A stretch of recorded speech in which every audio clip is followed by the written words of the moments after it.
რუსულმა სამხედროებმა უკრაინის ჩრდილო-აღმოსავლეთით ქალაქ სუმიზე საჰაერო იერიში ორშაბათს 24 მარტს მიიტანეს. ბომბები ქალაქის ცენტრში საცხოვრებელ სახლებსა და სკოლის შენობებს დაეცა. ქალაქის რეგიონული სამხედრო ადმინისტრაციის ინფორმაციით, რუსული იერიშების შედეგად დაშავდა 65 ადამიანი, მათ შორისაა 14 ბავშვი.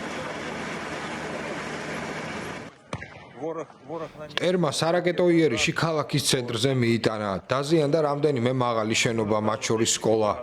დაცულ შენობაში იმყოფებოდნენ ბავშვებიც. ამ დროისთვის მიმდინარეობს მათი ადგილიდან ევაკუაცია.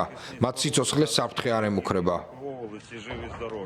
რუსეთმა უკრაინის ქალაქზე იერიშები საუდის არაბეთში მიმდინარე არაპირდაპირი მოლაპარაკებების ფონზე მიიტანა.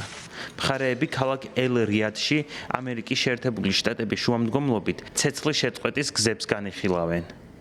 თუმცა სამშვიდობო მოლაპარაკებების მიუხედავად, რუსმა სამხედროებმა საჰაერო იერიშები მიიტანეს უკრაინის დედაქალაქ კიევზეც. კვირას დილით მომხდარი შეტევისას დაიღუპა 3 ადამიანი, მათ შორის 5 წლის ბავშვი.